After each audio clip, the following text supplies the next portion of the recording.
De los primeros auxilios, los objetivos importantes se va a encontrar sobre todo la preservación de la vida, ¿no? Además, evitar un dolor físico, moral en primera instancia, ayudando a una recuperación oportuna a los pacientes, asegurando también lo que viene a ser un traslado correcto de los lesionados a un hospital o un centro asistencial de salud. Dentro de los principios básicos de los primeros auxilios, lo primero que tenemos que tener nosotros como actores es mantener la calma y actuar con rapidez. Además, lo primero sobre todo que tenemos que hacer es asegurarnos que no existan más peligros de los que ya han sucedido. Tenemos que examinar cuidadosamente a la persona accidentada, no moverlo y, como mencioné, actuar rápido, empezar con lo más urgente posible. Además, tenemos que avisar inmediatamente al establecimiento de salud más cercano. Tratar de no darle de comer o beber a la persona inconsciente, no medicarlo, no abandonar al herido. Sobre todo también mantener la asepsia en el lavado de manos con agua y jabón antes y después de la actuación. Y de ser posible, pues siempre proteger las manos con guantes, ¿no? De manera que uno está protegido, ya que según el principio de universalidad, todo paciente puede ser un riesgo. De manera que evitemos justamente el contacto directo con la sangre, saliva u otros del accidentado. Dentro de los principios generales encontramos el sistema de activación de emergencia. Recuerden revisar, llamar y atender. Vamos a encontrar lo que viene a ser el PAS, que corresponde a las siglas de proteger al accidentado, a uno mismo y a las demás personas. La A, de avisar a los servicios de emergencia, es decir, informar la dirección exacta, la referencia, el número de personas accidentadas, tipo de víctimas, lesiones, a través de lo que vienen a ser los números de emergencia, como el 106 del SAMU o el 116 de bomberos. Y por último tenemos la ES, que es de socorrer, es decir, actuar ante el accidentado o herido, manteniendo siempre y cuando la calma. Acá un repaso de los números de emergencia. Aparte de los bomberos, también podemos llamar a la Policía Nacional. Recordemos que al momento de nosotros pedir a una persona que nos brinde la llamada al número, tenemos que decirlo número por número. No podemos decir 116, oye tú, llama al 116, sino, oye tú, llama al 116, de manera que evitemos cualquier tipo de error al momento de querer comunicarnos con una autoridad o algún personal especializado. La regla de oro dentro de los primeros auxilios vamos a encontrar que no podemos movilizar a la víctima hasta no haber realizado una valoración de su estado o si hay un evidente riesgo para el paciente y para nosotros mismos. Dentro de los primeros auxilios es muy importante que nosotros aprendamos a diferenciar lo que es una urgencia y una emergencia. La diferencia va a radicar bastante en el riesgo a la vida. Por ejemplo, la urgencia es una situación de la salud donde no hay un riesgo de perder la vida y pues que sí requiere una atención médica, pero dentro de un periodo de tiempo razonable. A diferencia de la emergencia, es una situación donde sí existe un riesgo de vida, hay un daño en un órgano diana y pues requiere una atención médica inmediata. Recuerden, en la urgencia no hay un riesgo de perder la vida y en la emergencia sí existe un riesgo de perder la vida, además que existe un fallo orgánico. Entonces la atención debe ser inmediata. Dentro de la clasificación de las emergencias, pues hay un sinnúmero de escalas, pero les presentamos esta, que está en base a los 5 colores. Sobre todo el nivel 1 es cuando existe pues un riesgo vital inmediato, Entonces tenemos que actuar de manera rápida. En el nivel 2, de color naranja, hay una urgencia muy urgente. Entonces, el tiempo en el cual se tiene que actuar es de 10 a 15 minutos, una espera.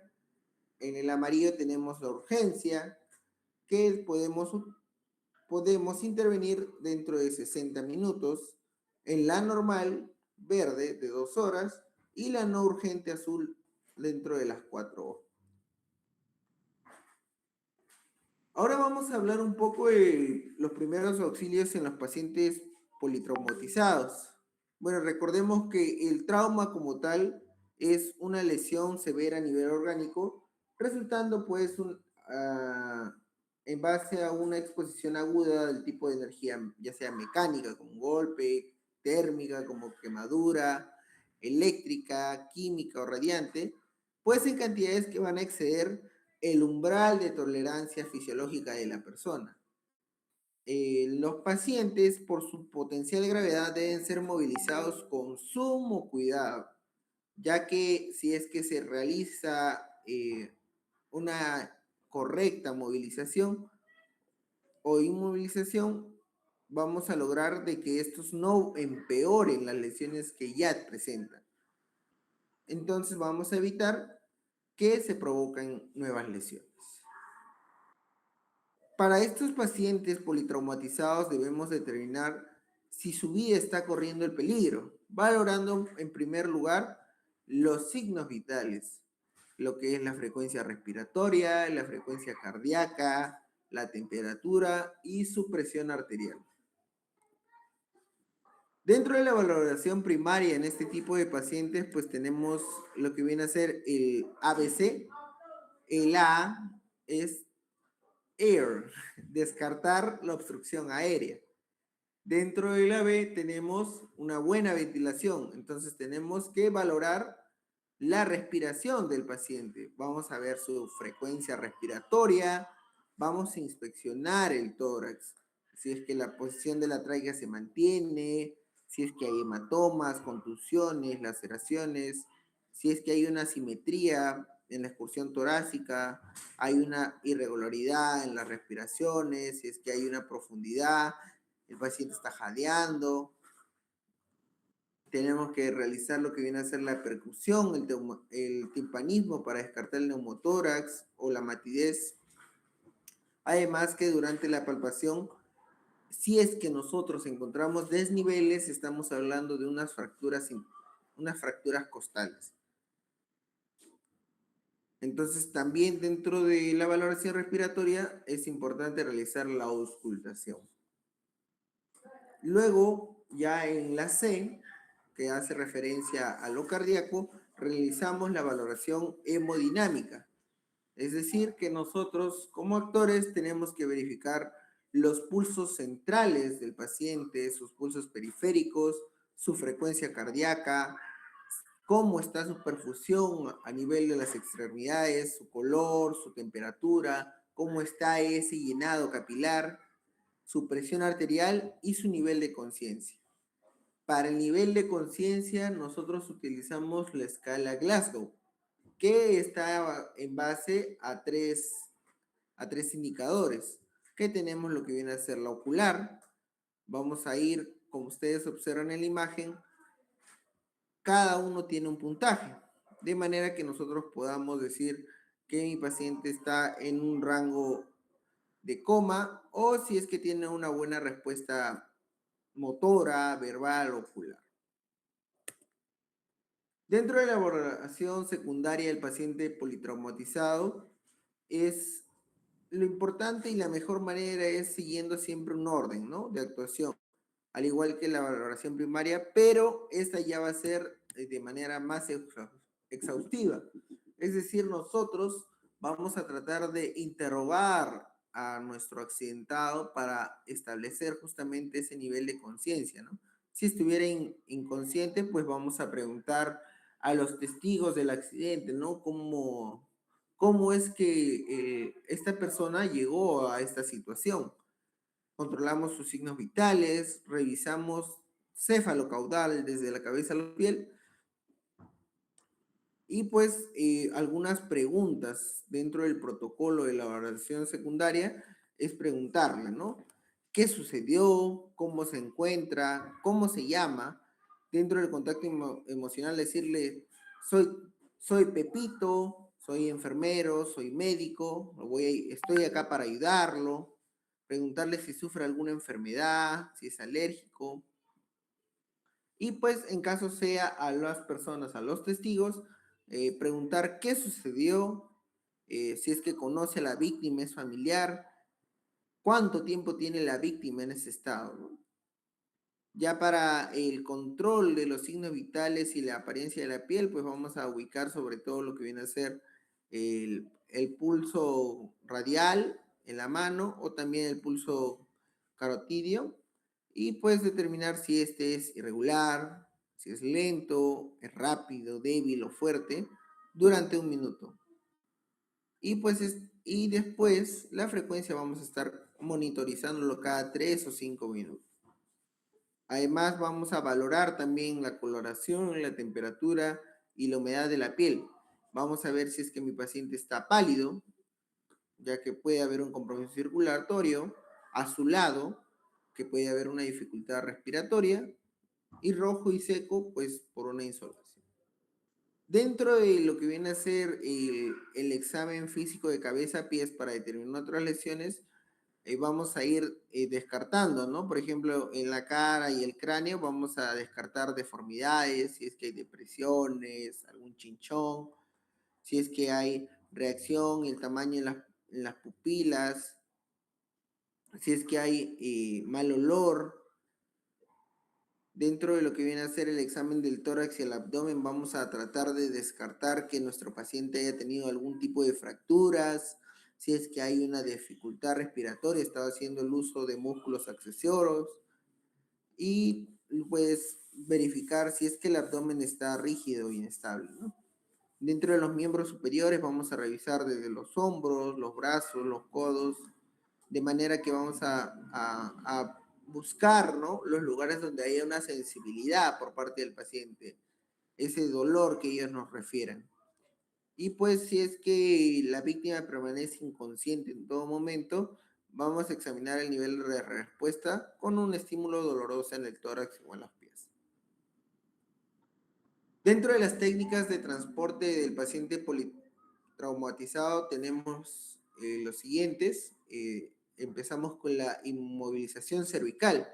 Y pues esta está indicada cuando existe un traumatismo severo, signos o síntomas de una posible lesión medular o una disminución del nivel de conciencia. Entonces nosotros, ¿qué es lo que tenemos que hacer acá? Debemos colocarnos a la cabeza del paciente, como se observa en la imagen, y con una mano en cada lado del cuello vamos a situar nuestros pulgares en la mandíbula, elevándola un poco y desplazándola hacia adelante con el resto de nuestros dedos. De manera que mantengamos pues una vía aérea y pues nuestro paciente no vaya a tener esa dificultad, ¿no?, para la ventilación que requiere. Dentro de la movilización al paciente a decúbito dorsal, supino, como pueden observar en la imagen, pues estas maniobras están encaminadas ¿a qué? A realizar pues una resucitación en el caso sea necesario, ¿no?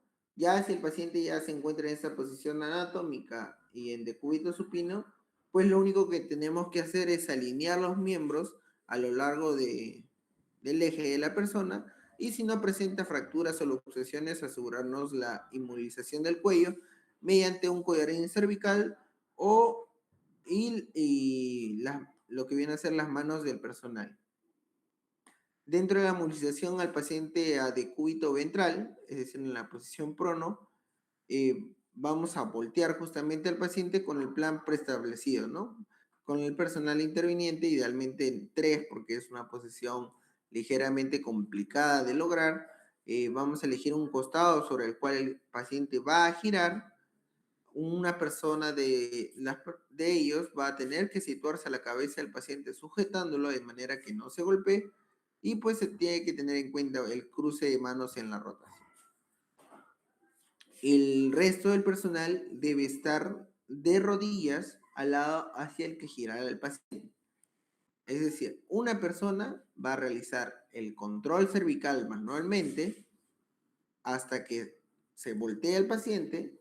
La segunda y la tercera persona van a colocar, en este caso, el tablero con la base del inmovilizador de la cabeza ya fijada sobre sus muslos, con la parte inferior entre las rodillas y los tobillos del paciente.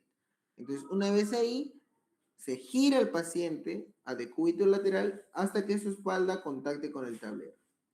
Luego, la segunda y tercera persona van a sujetar el lateral que toca el suelo del tablero con sus manos, pasando sus brazos por encima del paciente, deslizando el tablero con el paciente hasta que quede decúbito supino sobre el tablero. Dentro de los primeros auxilios en lesiones de las partes blandas, pues recordemos que la piel es el órgano más grande de nuestro cuerpo. Y pues esta conserva en su interior sustancias químicas y nutrientes del cuerpo, a la vez que evita pues que penetren sustancias peligrosas en el organismo. Es decir, nuestra piel actúa como un escudo que nos va a proteger, por ejemplo, de los rayos ultravioletas emitidos por nuestro caluroso sol. Además, el color, la textura van a identificar a las características individuales de cada persona. Cualquier tipo de alteración en el funcionamiento o en aspecto de la piel pueden tener consecuencias importantes en la salud física y mental. Dentro de la piel, como menciono, hay funciones importantes como la protección del cuerpo frente a los traumatismos, regulación de la temperatura corporal, mantenimiento del equilibrio hidroelectrolítico, sensación de estímulos dolorosos y agradables, y pues interviene en la síntesis de vitamina D al momento de exponernos al sol. Las lesiones más recurrentes en los tejidos blandos pues son las heridas, las contusiones y las hemorragias. Una herida es pues una lesión física en el cuerpo que va a causar el daño en la estructura del área lesionada. La herida puede estar debajo de la piel, puede estar solamente en la superficie de la piel o podría afectar tanto la superficie como debajo de ella. Es decir, los tipos de herida ya incluyen una incisión, un corte o una laceración solamente con un objeto afilado. También puede ser un moretón, un desgarro, una fractura u otra lesión que se encuentre debajo de la piel, en un músculo, en un tendón, en un hueso o en algún órgano.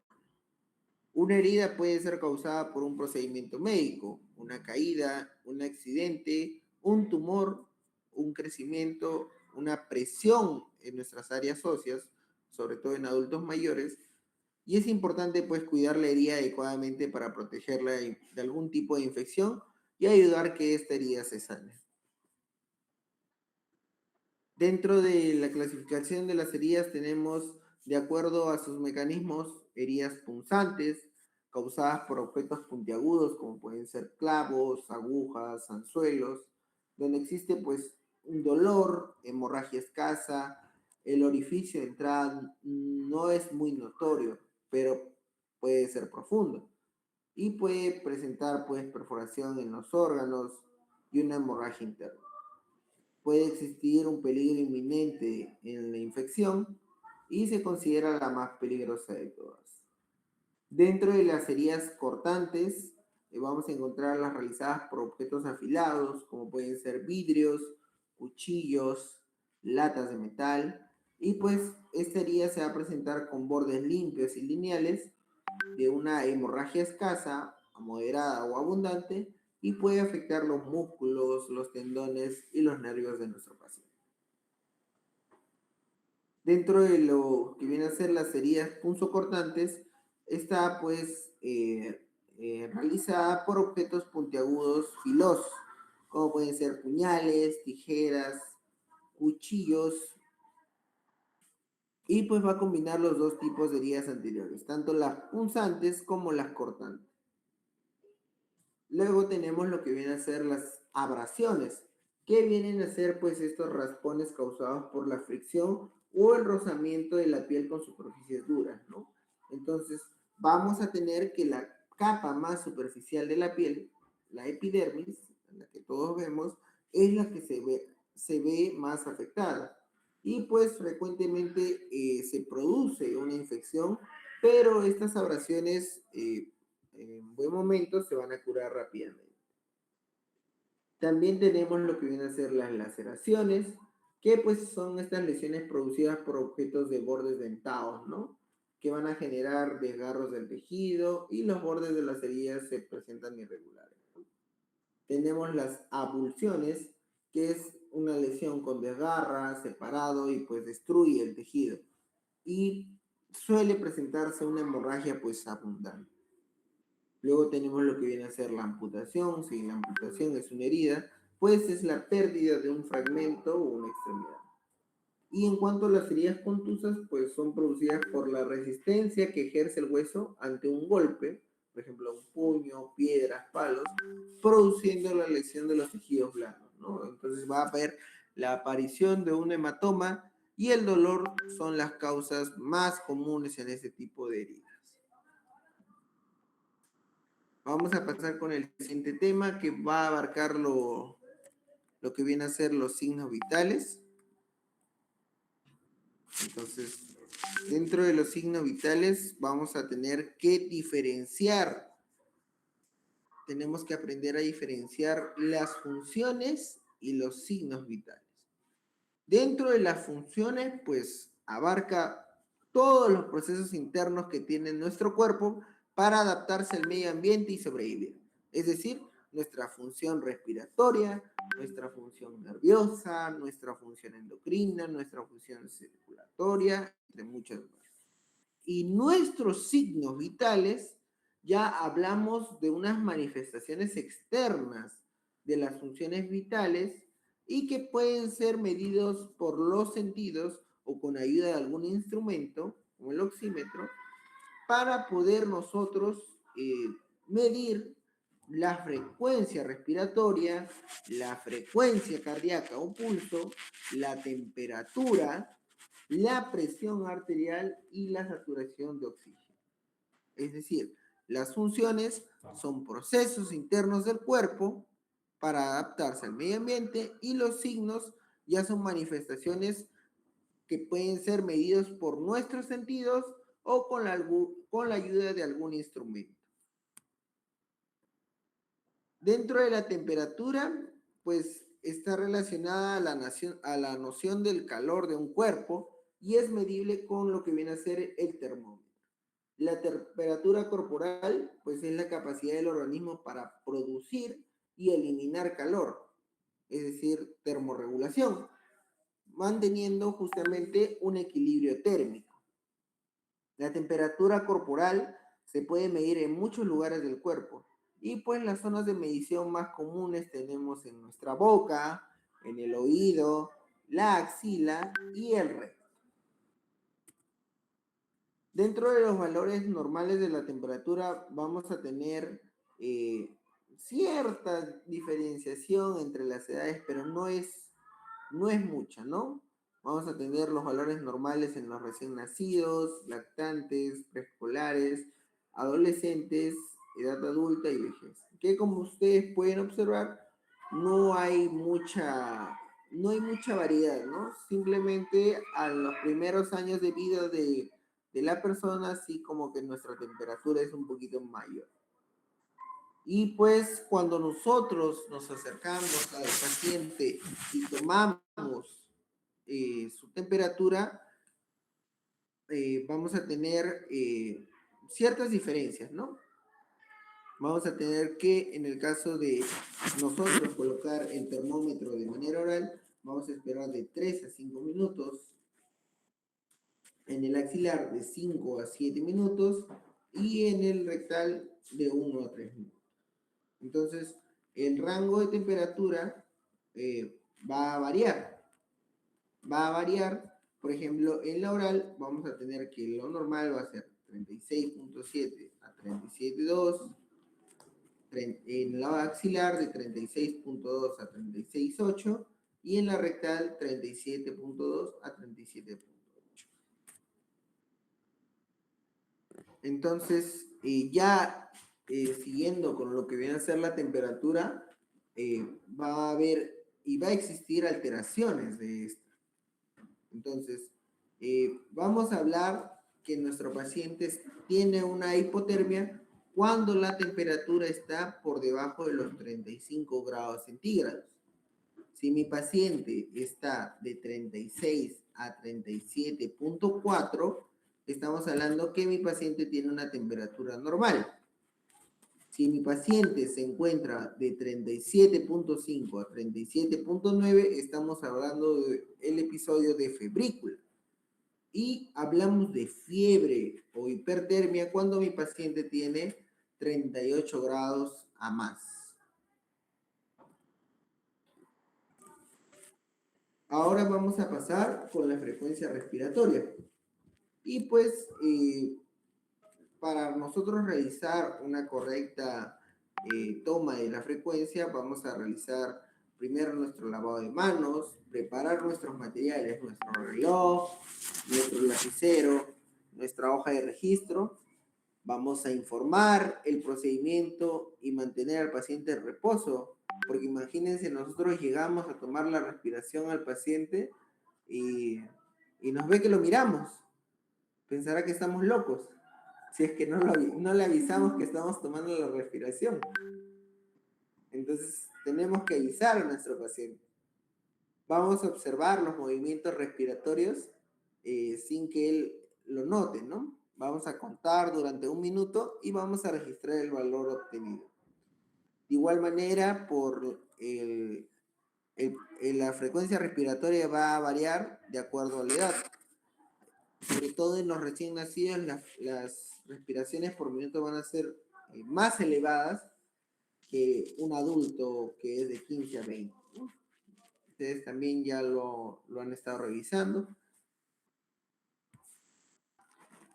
Ahora pasamos con el siguiente signo vital, que es la frecuencia cardíaca, es decir, el pulso. Y pues el pulso va a ser esa onda de presión arterial producida por la contracción de nuestro corazón y pues refleja la frecuencia cardíaca, expresada en pulsaciones por minuto. La sístole corresponde a la contracción y expulsión de sangre en nuestro corazón y la diástole corresponde a la fase de relajación y el llenado pues cardíaco. Dentro de las características del pulso vamos a encontrar que una frecuencia normal va a estar entre los 60 y los 100 pulsos por minuto. Vamos a hablar de una bradicardia, una disminución del pulso a partir de los 60 pulsos por minuto para abajo. Es decir, si mi paciente tiene 50 latidos por minuto, 45 latidos por minuto, está presentando un episodio de bradicardia. Y por otro lado, si mi paciente tiene muchas pulsaciones por minuto, hablamos de una taquicardia. Es decir, mi paciente está teniendo más de 100 latidos por minuto. 100 latidos por minuto, 120, 140. Entonces, el corazón de mi paciente está acelerado. En cuanto al ritmo, vamos a encontrar en la valoración si es que ese ritmo es, como por así decirlo, ¿es rítmico o es arrítmico? Es decir, si es que entre cada pulso hay la misma cantidad de tiempo o puede haber un pum. Lo ideal es pum, pum, pum, pum.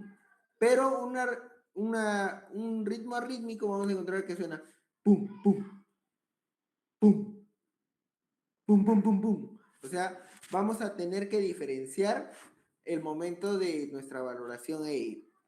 Y en cuanto a la amplitud, vamos a encontrar si es que está débil, profundo o pleno. Dentro de los factores que influyen en la frecuencia cardíaca, vamos a encontrar la edad, la temperatura corporal, si es que el paciente presenta deshidratación, el estrés, el estado mental y pues la genética del propio paciente. Dentro de las zonas para nosotros poder tomar pulso, con nuestros propios sentidos vamos a encontrar lo que viene a ser lo subclavio, la zona subclavia, la zona carotidia en nuestro cuello, vamos a encontrar en la parte de la axila, en la parte en la arteria braquial, en la arteria femoral, en la arteria radial, en la arteria cubital, ya yéndonos por los miembros inferiores vamos a encontrar que podemos tomarlo en el pedio, en la arteria poplitea, en la tibial posterior y pues pueden observar en las imágenes cómo es la correcta toma pues del pulso con nuestros sentidos, en este caso nuestras manos. Otro repaso dentro de los valores normales, como venimos mencionando, va a alterarse de acuerdo pues a la etapa de vida del paciente. Dentro de la presión arterial, el siguiente signo vital, vamos a encontrar que la presión arterial se expresa en milímetros de mercurio, el famoso mmHg. Como consecuencia del flujo sanguíneo generado por la actividad cardíaca, se van a distinguir dos valores de presión, como pueden observar. La presión sistólica, que es la de mayor cantidad, corresponde a la presión ejercida por la sangre cuando los ventrículos del corazón se contraen y pues este va a ser el valor más elevado. Y la presión diastólica representa la presión al momento en que los ventrículos se encuentran en la fase de relajación, constituyendo pues el valor más bajo. Entonces, en la presión vamos a escuchar los famosos ruidos de Korokov. ¿Y cómo los vamos a escuchar? Con la ayuda de un tensiómetro de mercurio y un estetoscopio o fonendoscopio. El método pues de la medición de la presión arterial, donde se utilizan estos instrumentos, van a permitir que nosotros podamos oír estos ruidos arteriales que van a aparecer durante la medición indirecta y no invasiva de la presión arterial mediante el uso pues, del brazalete inflable mencionado colocado en el brazo, el cual se va a insuflar gracias a una bomba hasta alcanzar un valor aproximadamente de 20 a 30 milímetros de mercurio por encima de la presión sistólica estimada. Y conforme este se va liberando la presión lentamente, se va a poder escuchar los ruidos arteriales usando lo que viene a ser el estetoscopio ubicado en el diafragma sobre pues la arteria donde estamos tomando. En este caso hablaremos de la arteria braquial. Recuerda que para realizar una buena medición de la presión arterial, el tamaño del tensiómetro del brazalete debe ser de acuerdo a mi paciente. Es un paciente pediátrico, no le vamos a poder colocar un tensiómetro de mercurio de un adulto, porque me va a dar un falso ruido, pues que no podemos valorarlo así. Además, también la temperatura del ambiente y el estado y posición del paciente. Acá en las imágenes pueden observar pues lo que viene a ser las partes del tensiómetro y el estetoscopio y sobre todo pues lo que viene a ser el diafragma, ¿no? En el estetoscopio, lo que viene a ser el manómetro aneroide, la bombilla insufladora. Entonces, dentro de estos ruidos de Korokov, vamos a encontrar fases, ¿no? Dentro de la fase 1 es cuando comenzamos a desinflar el manguito, aparecerá pues el primer ruido, ¿no? Indicando que esa es mi presión arterial sistólica, es decir, mi primer ruido. En la fase 2, el ruido va perdiendo intensidad y se escucha como un soplo, que no es pues una implicancia clínica. En la fase 3 se escucha un ruido sordo, más suave, y tampoco no tiene importancia clínica. La fase 4 ya el ruido se va apagando. en algunos casos, como en la anemia, el hipertiroidismo, embarazo, niños, pacientes con insuficiencia valvular aórtica e hipertensos, pues a menudo en la fase 5 está ausente, ¿no? Y, y pues dentro de la fase 5 justamente los ruidos dejan de cesar. Por eso es importante que el último ruido que escuchemos en esta fase lo tengamos en cuenta y estar atentos para definir que el último ruido que escuchemos es nuestra presión arterial diastólica. Recuerden, el primer ruido de Korokov que escuchemos en el estetoscopio es nuestra presión sistólica. Y el último ruido de Korokov, nuestra presión diastólica. Dentro de los valores de la presión arterial, tenemos de menos en lo que viene a ser normal, menos de 120 en la sistólica y menos de 80 en la diastólica. Ya hablamos de una presión elevada de 120 a 129 en la sistólica y menos de 80 en la diastólica.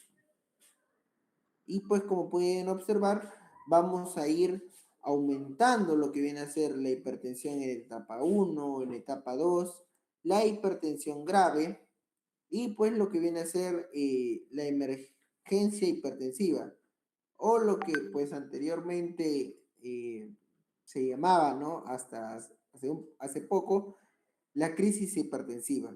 Recuerden que ahora el término es emergencia hipertensiva. Y pues hablamos de que una presión sistólica está superior a 180 y la diastólica superior a 120. Además que en la sintomática clínica del paciente se va a observar dolor en el pecho, dificultad para respirar, dolor de espalda, entumecimiento, debilidad, cambios en la visión y dificultad para hablar.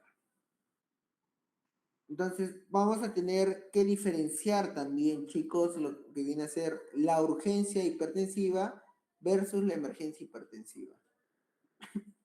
Un ratito voy a tomar agua.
Ya, ahora sí. Perdón. Ya, estamos en la diferenciación de la urgencia hipertensiva versus la emergencia hipertensiva. Pues dentro de la urgencia hipertensiva vamos a encontrar una presión sistólica mayor o igual a 180 y en la diastólica mayor o igual a 120. Vamos a observar que existe una elevación severa de la presión arterial sin daño a un órgano blando y pues la sintomática está ausente o son síntomas leves, ¿no? Como la cefalea, el mareo y la ansiedad. En este caso, los primeros auxilios que tenemos que brindar es mantener al paciente en reposo, sentado o semi-Fowler, mantener un ambiente tranquilo, aflojar la ropa ajustada en caso lo tenga y mantener pues la monitorización de signos vitales, la presión arterial, frecuencia cardíaca, frecuencia respiratoria. Además, no se debe administrar medicamentos no indicados, ¿no? Y tenemos que derivar pues justamente al paciente a una evaluación médica en el menor tiempo posible. En cambio, en la emergencia hipertensiva, pues vamos a observar que las presiones están igual, ¿no? Mayor o igual a 180 en la sistólica, mayor o igual a 120 en la diastólica, pero a diferencia de la urgencia va a haber una falla de autorregulación, es decir, va a haber un daño agudo, un órgano blando como el cerebro, el corazón, el riñón, el pulmón, están siendo afectados. Entonces, dentro de la sintomática vamos a encontrar dolor torácico, disnea, alteración neurológica, visión borrosa y disminución en la conciencia. Entonces, ¿qué primeros auxilios tenemos que brindar en el caso de la emergencia? Es activar el sistema de emergencias inmediatamente, es decir, llamar al número de emergencia, colocar al paciente en una posición segura, semifowler o de cúbito lateral si no hay compromiso neurológico, no bajar la presión de forma brusca, no dar medicamentos líquidos ni alimentos, monitorizar los signos vitales y el nivel de conciencia y preparar un traslado urgente. Entonces, la diferencia radica bastante en que la urgencia existe una presión alta, pero sin daño agudo, y la emergencia una presión alta con daño a un órgano blando. Dentro de lo que viene a ser la toma de la presión, tenemos que tener bastante en cuenta también lo que viene a ser las condiciones previas y pues la postura, ¿no? El paciente tratar de no hacerlo hablar. Acá como pueden observar los pasos para la toma de presión, que lo más seguro es que en la práctica lo han estado desenvolviéndose muy bien. Los pasos, los requerimientos, como menciono, apoyar la espalda del paciente, no conversar, apoyar el brazo a la altura del corazón, colocar el manguito en el brazo sin ropa, el manguito tiene que tener el tamaño adecuado, el paciente tiene que estar apoyando los pies, no debe estar en el aire sus pies, no cruzar las piernas y pues tratar de que su vejiga esté vacía, ¿no? Ahora pasamos con el penúltimo tema, que es la reanimación cardiopulmonar.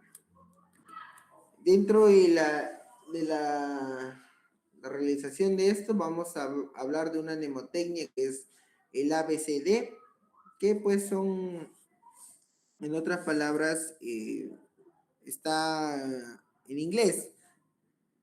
Entonces vamos a tener que la, está en inglés el airway, que es la vía aérea. Entonces nosotros lo primero que tenemos que hacer es asegurar que las vías aéreas del paciente estén abiertas y despejadas para permitir una ventilación adecuada. En la B, el breathing, tenemos la respiración. Es decir, que tenemos que evaluar la respiración del paciente, verificando su frecuencia, su profundidad, su calidad para asegurar esa ventilación efectiva. La C, vamos a tener lo que viene a ser la circulación. Vamos a comprobar que la circulación sanguínea, incluyendo la frecuencia del pulso, la presión arterial y la perfusión de esta, estén adecuadas, ¿no? O si no, identificaremos posibles signos de shock o insuficiencia circulatoria. En la D tenemos lo que viene a ser el disability, la discapacidad. Entonces vamos a evaluar la conciencia, el nivel de conciencia del paciente, su función neurológica, utilizando la escala de Glasgow. Y por último tenemos la E de exposición y pues vamos a exponer al paciente completamente para identificar lesiones, hematomas o cualquier otra anomalía, mientras se mantenga pues la privacidad y evitemos pues la hipotermia, ¿no? Al momento de retirar sus prendas. Dentro de las contraindicaciones para el RCP, pues el paciente presenta signos indiscutibles de muerte biológica, ¿no? Como puede ser la rigidez post-mortem, las livideces, el familiar o representante legal comunica de forma fehaciente el deseo de que la víctima no reciba esta técnica, ya que el paciente tiene derecho a rehusarse a este tratamiento si es que el tratamiento es pues inútil y por tanto desproporcionado en casos pues donde hay una evidente parada cardíaca en consecuencia a la edad, ¿no? A la evolución terminal de una enfermedad irreversible, si es que ya el paro cardíaco lleva más de 10 minutos de evolución sin haber sido aplicado anteriormente el RCP, ya que recuerden que por encima de los 5 minutos, pues hay una escasa posibilidad pues de recuperar las funciones cerebrales del paciente. En esta imagen tenemos que tener bastante en claro la cadena de supervivencia, ¿no? Una vez se presente estas situaciones, lo primero que tenemos que hacer es la activación de la respuesta de emergencia, ¿no? Vamos a identificar y vamos a activar el sistema de respuesta de emergencias.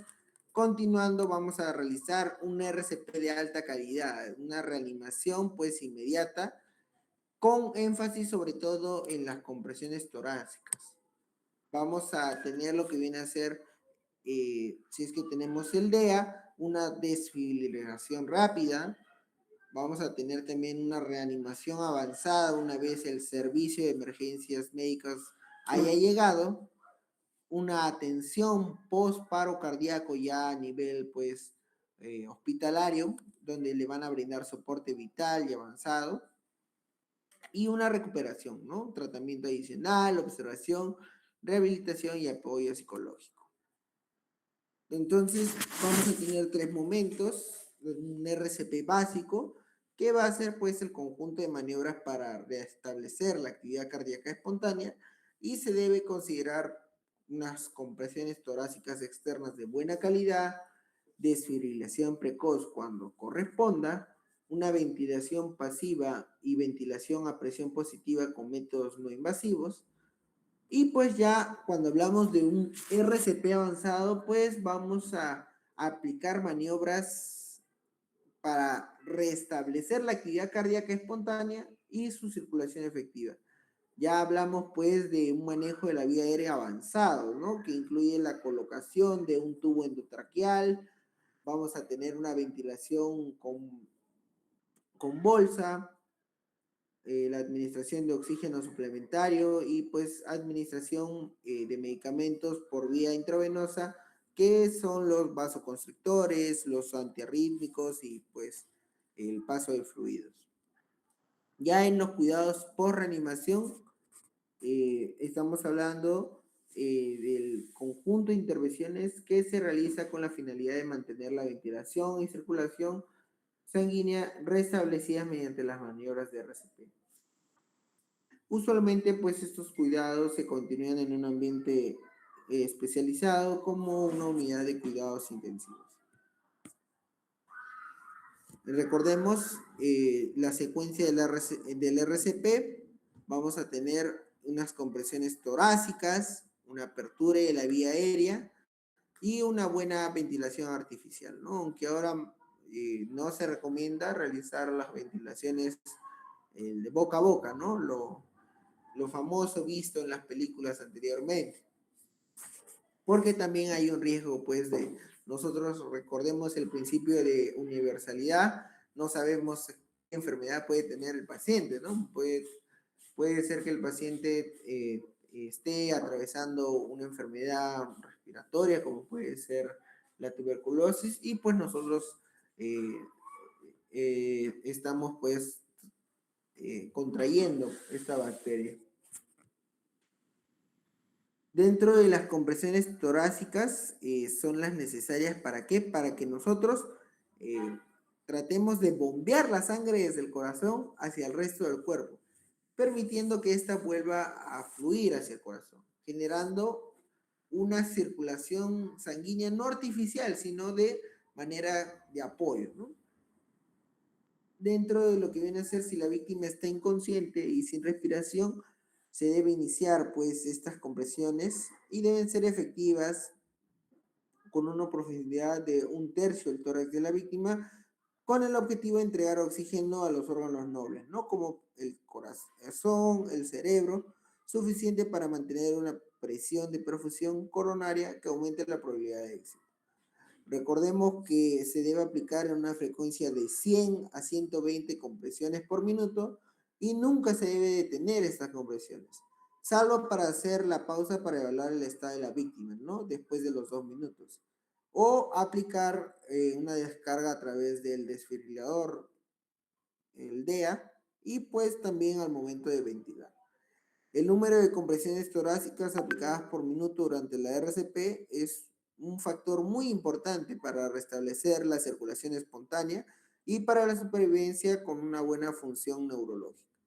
Al aplicar estas compresiones adecuadamente, no solamente es necesaria una frecuencia correcta, también se debe reducir al mínimo las interrupciones de este componente crucial. Y pues otros componentes de alta calidad del RCP son una descompresión torácica completa después de cada compresión y procurar evitar una ventilación excesiva. Dentro de la apertura de la vía aérea, cuando la persona no responde y no respira, la lengua lo bloquea, obstruye la vía superior, tenemos que extender levemente el cuello y movilizar la cabeza, elevando un poco el mentón, ¿no? Dejando la nariz en posición de olfateo. La lengua se levanta y podemos hablar que nuestra vía aérea está liberada. Esta posición también es conocida como frente mentón, como pueden observar en la imagen, y pues va a ayudar a, a, a que nosotros podamos asegurar que nuestro paciente pueda recibir ventilaciones.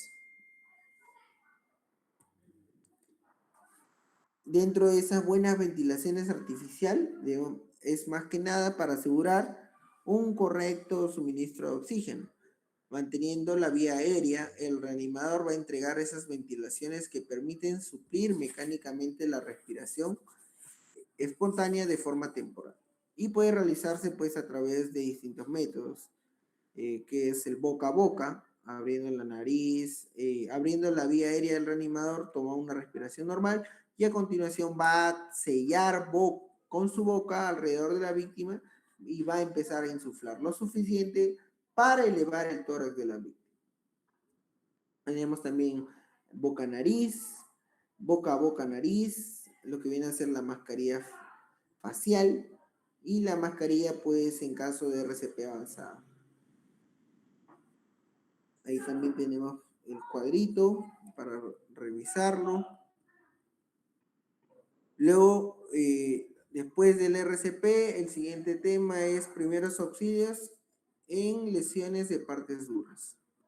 Entonces, nuevamente, aquí vamos a llamar traumatismo, pues es toda lesión o alteración física producida por la acción de una fuerza externa sobre el cuerpo y pues va a englobar distintos tipos de lesiones, ¿no? Que pueden ir desde golpes y heridas hasta fracturas y daños orgánicos. Las causas más comunes pues son los accidentes de tránsito, las caídas, las lesiones durante actividades deportivas, la violencia y desastres naturales. Dentro de la categoría de traumatismos de las articulaciones encontramos los esguinces. ¿Qué van a hacer pues esta lesión a nivel de los ligamentos que rodean una articulación? Estructuras fuertes y flexibles encargadas pues de unir y estabilizar los huesos. Y este esguince se produce cuando la articulación es sometida pues a una fuerza brusca, como puede ser una torsión, un movimiento repentino o algún tipo de caída, que pues va a superar su capacidad normal provocando un estiramiento excesivo, la ruptura parcial o total de uno de los ligamentos. La gravedad de este pues va a variar desde una lesión leve hasta una lesión más severa y suele manifestarse con dolor e inflamación en la zona afectada.